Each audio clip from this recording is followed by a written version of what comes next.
Hey everyone, it's Monica. Welcome back to Homeschool Voices. In today's video, we're going to talk all about socialization and making friends. There continue to be so many new homeschoolers, and I know a lot of you are really anxious about the whole friends thing. So today's video, I kind of want to reassure you and kick you in the butt a little bit. If you're really new to homeschooling, I just want to let you know that I do so many things that are social with my kids every afternoon. It's actually challenging sometimes to get all of my schoolwork done. But I don't want you to think that you can just sort of join a group and within a month that's going to be your situation. That's not necessarily true. What I have found in my own personal life is that it's going to take a good 6 months to a year of really hard work on your part as the parent to establish a solid friend group. What it looks like for the parent is spending hours a day, 4 to 5 days a week, at parks, chatting with parents while your kids have unstructured social time. So I think a lot of people feel like, and this kind of goes for schools too, like they can just drop their kid off at a school and their kid's gonna make friends. Well, in homeschool world, if you're dropping your kid off somewhere, there's probably a very specific class. You're probably not supposed to talk in class. Your kids may make some friendships, but do you know those parents? And are they going to let their child play with your kid outside of that class? Are you going to let your child play with, go over to their house when you don't even know the parents? So the whole structured situation is valuable in its own way, but it's not really valuable for helping your child to make true friendships, unless there is built-in social time.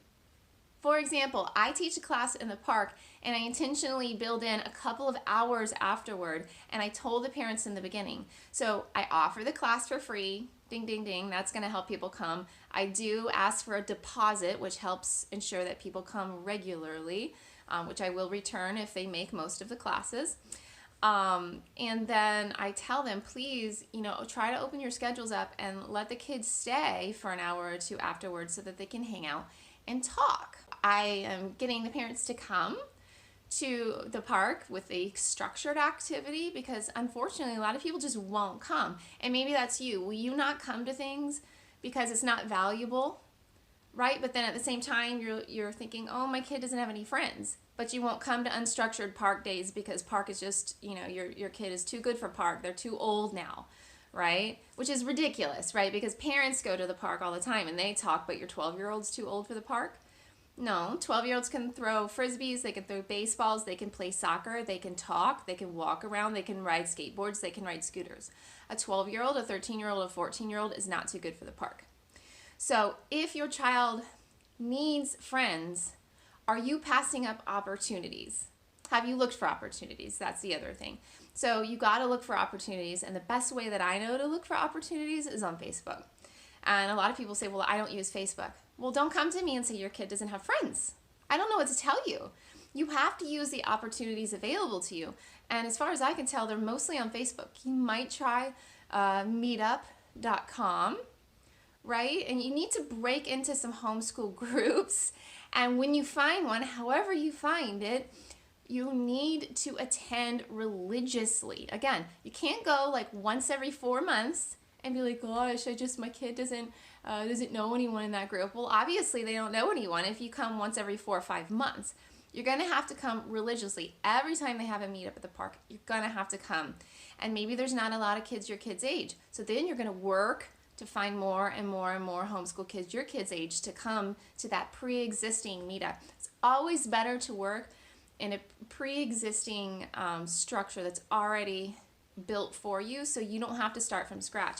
And you don't want to dilute the homeschool community anyway that already exists. So you want to work with what already exists and help to build it even more. I'm just going to emphasize the importance of unstructured activities. If you put your kids in a class, do not be surprised when your kid doesn't make friendships, from a class. You don't know those parents, they don't know you. Everyone picks their kids up right after class and they go home. Friendships are not happening from classes most of the time. I'm sure it can happen, but it's very unusual. Okay? Has to be unstructured. You have to show up. You cannot say it's too hot. You cannot say it's too windy. You cannot say it's too cold. You cannot say my kid doesn't like parks and then still be upset that your kid doesn't have friends.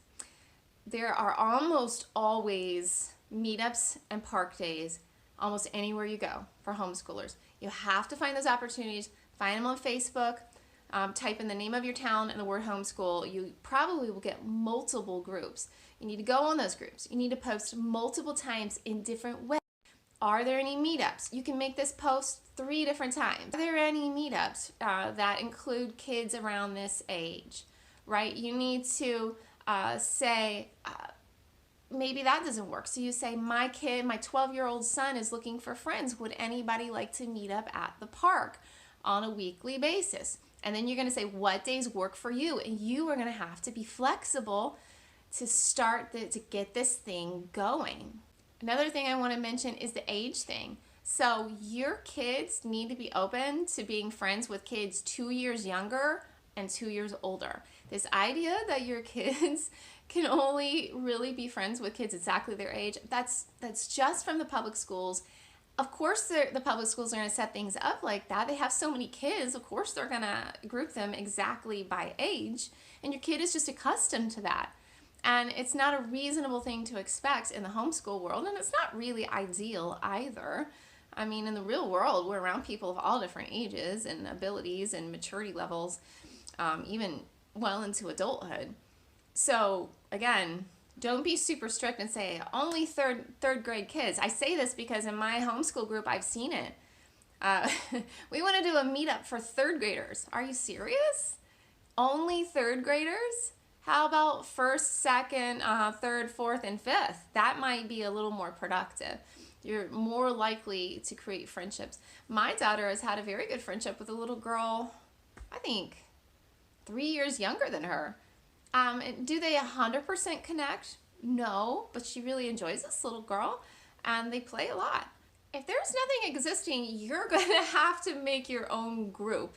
It's going to be very unusual for nothing to already exist. So what I would suggest first is to work really hard, talk to a lot of people, and find something that already exists.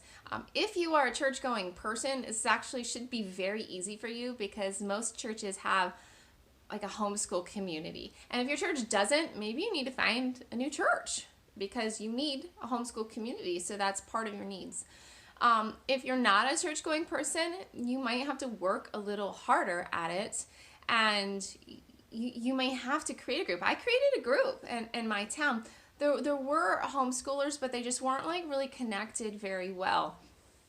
But one way or the other, if there's nothing going on, you can create a park day and you can work tirelessly to promote it. So remember that. Like, don't say, oh, well, there's nothing in my town and I can't. No, you're going to create it. You're not going to say, oh, there's nothing. Gosh, golly, I'm so depressed. No, you're going to create that park day. You're going to create that group. You're going to create that weekly art class that you offer for free. Get in 6 kids who happen to love art just like your kid does, and then they hang out and talk for an hour and a half afterwards.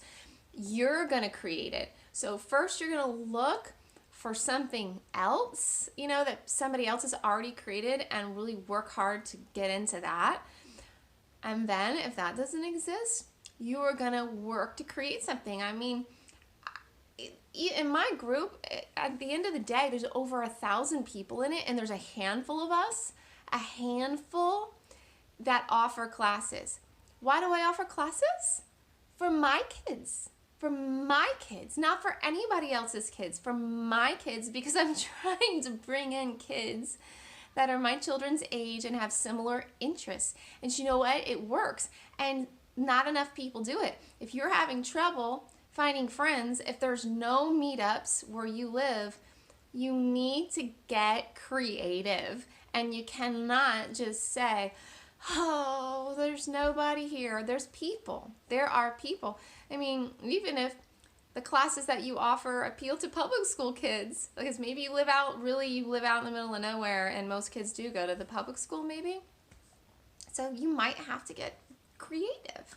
If your child needs friends, it's gonna require work from you. This is not just, there's no magic answer. There's not just like a quick thing where you can just drop your kid off and they're gonna make a ton of friends. You're gonna have to go to parks many times a week. You're gonna build your stamina up. You have to make friends with the parents, right? If you expect playdates to happen and more connections, you're going to have to get to know those parents. They're going to have to be comfortable with you. They're going to need to like you. So you're going to have to break out of your shell too and talk with these people. And it's part of your job as a homeschool parent. And you probably didn't realize that at first because you're probably just thinking about academics.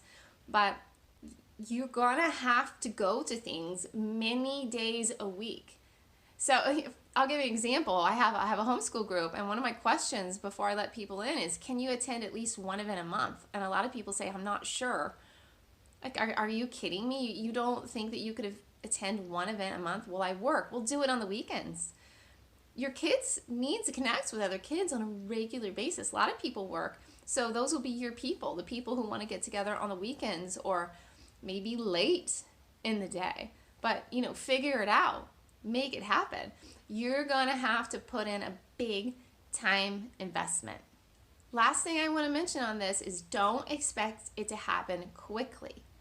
You have to go over and over and over to the same thing with the same kids. You're going to have to work and bring in other kids, and it's literally going to take you 6 months to a year to develop a good friendship base if you're working. It's not just going to magically happen if you're not putting in a lot of effort. So find those homeschool groups, attend the meetups, attend the park days, talk to people. You have to make friends. Mentally prepare yourself for the idea that you're going to be sitting in parks for hours a week, 10 to 15 hours a week, easily sitting in parks, making friends with other parents, whether you want to or not. It's part of the deal. And lastly, it has to be unstructured. Your kid is not going to make friends with structured classes. Yes, they will get something out of the structured class. Yes, they may learn to work in a group or something like that, but they're not going to make friendships if they don't have time just to hang out. You have to value that enough to carve out time in your schedule and make it a priority. So I hope that helps. If you work hard, you will help your kids make friends, and it will be really, really great. If you just sit home all the time, your kid's not going to make any friends. So I hope that helps. Please give me any more ideas that you have in the comments below. I'd love to hear what you have to say. If you like this video, please click thumbs up. If you want to see more videos like this, please click subscribe and the notification bell next to it. In the meantime, happy homeschooling and have a great day.